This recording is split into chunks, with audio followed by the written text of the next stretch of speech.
What up, y'all? This is DP with DP's Reactions, back with another one. So today we're going to do, it's actually the first part of the Lil Peep cover-up video. I actually did the second part first, so this is the first part of that. Also, I want to say, I don't have a webcam yet. I don't have an editing program yet. This is all one take. You know what I mean? And, I'm just going to get the hang of it. The more I do, the more, it's going to get better as we go. So this is Bleak Mob, and this is part one of the Lil Peep cover-up documentary. Okay, let's start from the beginning. In 2016, Peep got signed to a 3-year contract with First Access Entertainment by Sarah Stennett. She may look like a familiar face because she was in the Everybody's Everything documentary, and she spoke at Peep's memorial. I'm sure there's lots who don't know who the hell I am. But I had the privilege of working together with my team at FAE with... Just another artist to her, man. She don't care. She cared, but just another artist to her. Gus received a $35,000 advance, and if you couldn't tell already, the rest of GBC was not signed to FAE. It was $35,000, like I said before, at 21, when you and your homies are broke, where do I sign? Quite transparent that Gus struggled with a drug Sandy addiction. bars. He informed his tour manager, Belinda Mercer, that he had a drug addiction. Rather than getting him the intensive treatment he needed, Belinda Mercer instead fueled his addiction. Belinda Mercer supplied Peep with unsubscribed substances such as Xanax, ketamine, Percocets, and various other drugs. In her position, it was fucked up, but being in Lil Peep's position, he's just like, man, this shit's convenient. You know what I mean? I ain't got to go out and look for it. It's right here. Actually, while crossing the Canadian border, a drug-sniffing dog alerted officers of Mercer. Unlike Peep and the rest of the group crossing, Mercer was the only one stopped and detained. You may ask, why would the management want to keep an artist doped up? Well, maybe it was because Mercer and Gus had a sexual relationship. But realistically, I believe... because it was his image. His music was about drugs and suicide and addiction. And I think they felt like if they were to sober him up, then his music wouldn't be as dark as it was and what got him popular in the first place. It was to take advantage of him. When a person is constantly in a narcotized state, it's easier to control them since they're not... I'm going to fast forward a little bit of this. Okay, here we go. They want their clients to have in This is the Xanax that actually killed him? During the time, drugs like Xanax were super popular. These are the late Xannies that killed Lil Peep. Early 2019. Hence why FAE was not mad at Gus posting himself on social media doing drugs. Okay, this is just an example. But let's say Ariana Grande posted herself doing 6 Xanax at once. Her management would go... Dude, her fans would hate her, probably for one. Her management team, everything would go crazy because she doesn't represent like that type of culture. You know what I mean? So... bad shit. They'd be like, what the hell are you doing? Since it would tarnish her image and she'd lose loads of fans from it. There's my guy. His music and posts were heavily based on him using drugs. His persona was a heavy drug user. It's a lot of cocaine. It's one of the reasons why he had such a large following.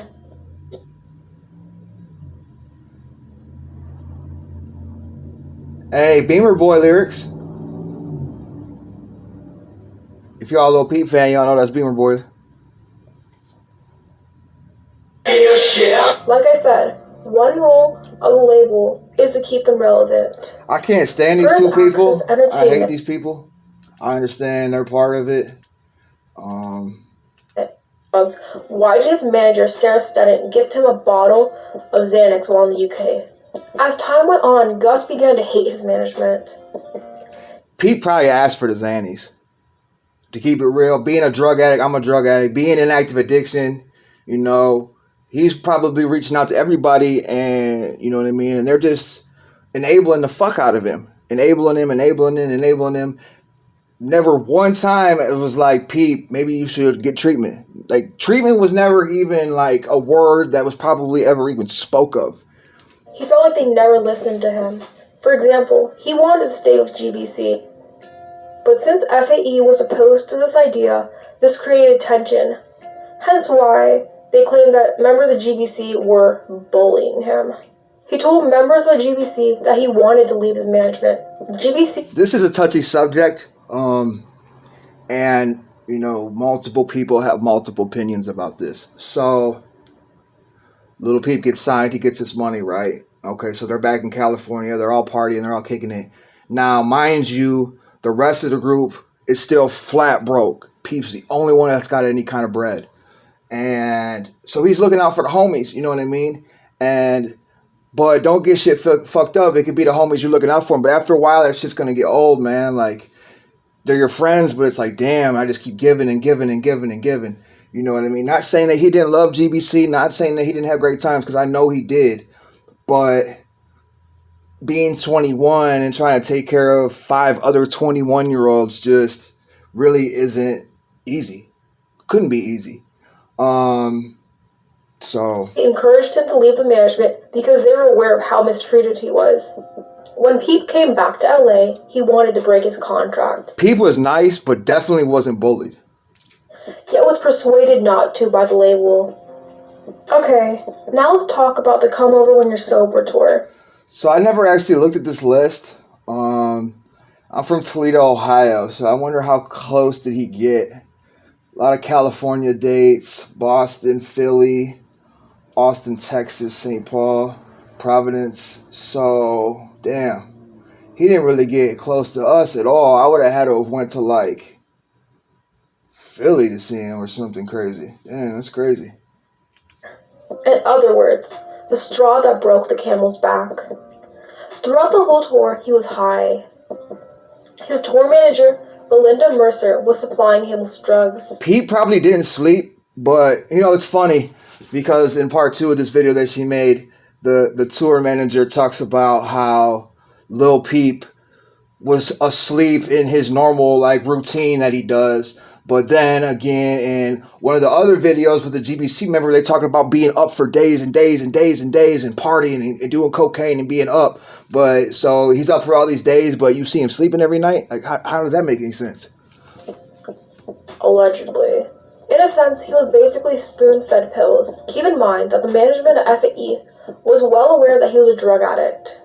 But like I said in the beginning, when someone is constantly doped up, it's easier to control them. Mercer had all the power, and Gus became a shell of himself. Peep he had strong anxiety. He was dealing with depression. I can only imagine how much anxiety he came upon him when he started to get a little fame, when he started to get famous and people were singing his songs. He was probably freaking out in his head, like really freaking out. And, you know, people in that state of mind, like, Xanax is really the only thing, not the only thing, but Xanax does help that, you know. Now, I'm not saying that people should go take Xanax unprescribed. You go to a doctor, you do things the right way. You don't just start taking random Xanax pills or somebody else's pills. You don't do that. You go see a doctor for it.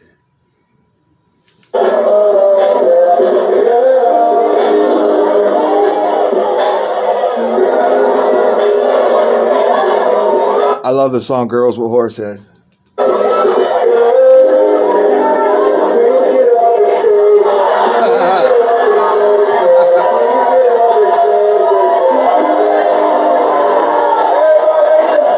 Liza Womack, I'm so sorry if I butchered that, even stated that as time went on, the line between Gus's alter ego Lil Peep and him blurred. Gus was more Lil Peep than he was Gus. Yeah, towards the end, I don't think there was no Gus. I think it was Peep 24/7, honestly. He was unrecognizable. You can argue that he made his own decision to take pills, but like I've said for the millionth time, he's a drug addict. It is a literal disease. It is. So isn't it really surprising that an addict was constantly on drugs when it was literally in arm's reach of him? Nope. As the tour progressed, not even a little bit. So did his drug use. I bet. While touring, instead of getting out of the bus to sightsee or even get food or fresh air, he would stay in his tour bus. This maybe happened once every 2 weeks. Like many of us know, even before he was famous, Gus struggled with his mental health. Remember, the Cowies tour had 29 stops. He was in a new city almost every day. A lot of East Coast and a lot of West Coast. Peep's mental health had a major decline. He began to feel stressed, overwhelmed, burnt out, exhausted, and physically unwell. It's crazy, Bleak. It's kind of like the same thing I just said. Like, you get it. He pleaded with his management to end the tour early, yet all this was ignored and disregarded by FAE. Instead, had the bright idea to let him perform. Now that's where, Pete might have been a little bit too nice, because he could have ended the tour. The tour was him. If he was like, I don't give a F, end this tour, I'm done, I'm not performing, they would have had a choice but to stop the tour. In a comatose state, Gustav R. was viewed as a commodity. Alright, we're going to fast forward a little bit.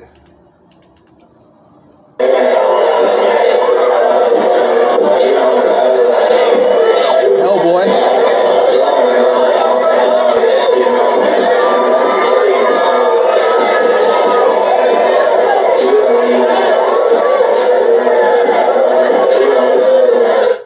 I remember this scene. This is where he was so faded. He didn't think he was going to be able to perform. They were going to cancel the show. This was in California. He ended up doing the show. This is like I think this is the first song where he's just like mumbling the words. He makes it through this song, and then the next song starts, and he just like snaps out of it, and he just kills the whole set.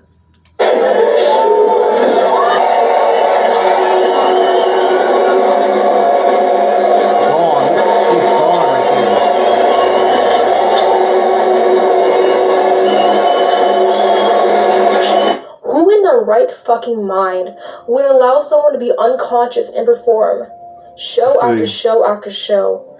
He started saying irrational things such as, fuck the fans, I don't want to be Lil Peep, I'd rather work at Starbucks. These cries for help were ignored in fear of losing money.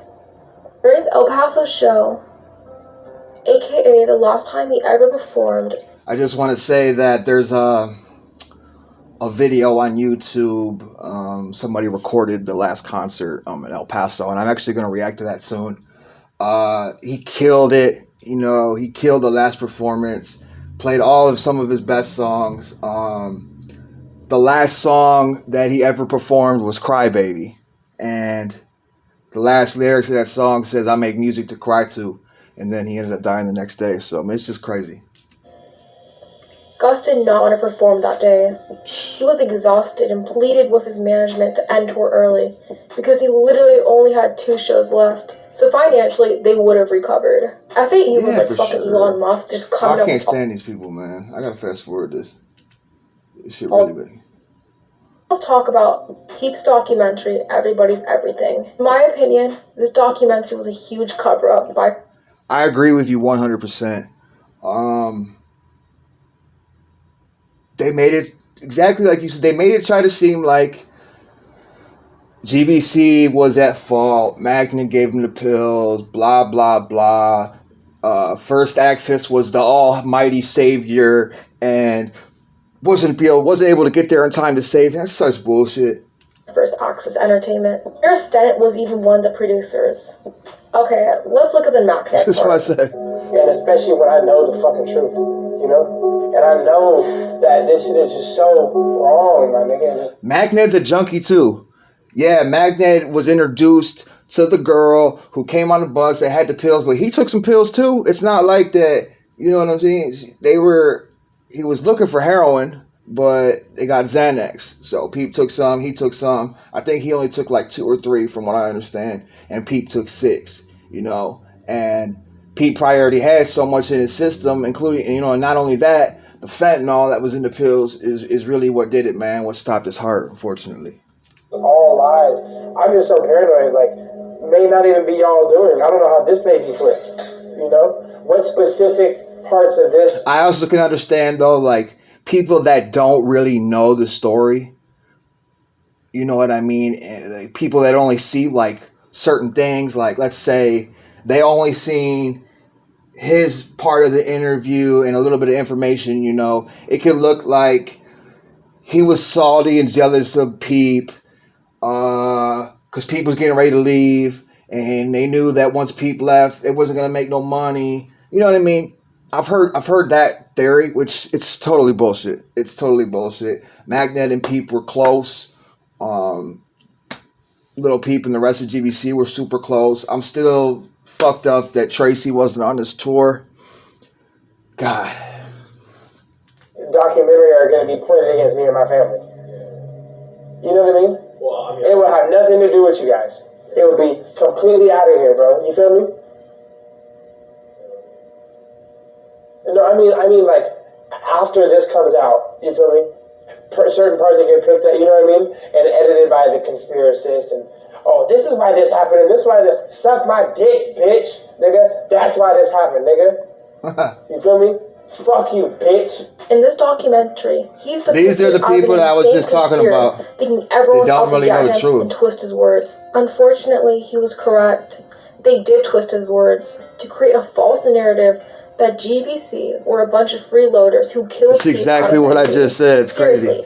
It makes no sense that little Tracy, one of his best friends, Emma's main interview, and Peep's hometown friends, and the rest of Peep's family wasn't included in the main documentary. Still confused. Yeah, there was like one 30-second clip of Tracy doing an interview. Like, that shit is so crazy to me. Like, they were glued to the hip for like all of 2016 and like part of 2017. And there's so much material, so many videos and interviews and clips of them together. And they didn't put like him in the fucking documentary at all. That shit's fucking crazy. Why they were in the extra credits. Karma is a bitch, you know. I don't wish death upon nobody. Let me not say it like that. But the girl that gave Little Peep the Xanax, 1 year later she died off of a fentanyl overdose. So just goes to show you, you play, you pay. When their interviews had more info than a majority of the other interviews. Instead, we watched one of his managers, my little dude, cry and go on about his sob story for what felt like an hour. This may sound morbid, but no shit, Sherlock. Of course it's fucking sad. Alright, y'all. Thanks again. Thank you, Bleak Mob, for the video. You know, I really took my time watching this and reacting to this. I appreciate you shouting me out on the IG. Follow me on YouTube. My channel, Devin Price 379. Follow me on IG. Get with me on the book. Alright, one.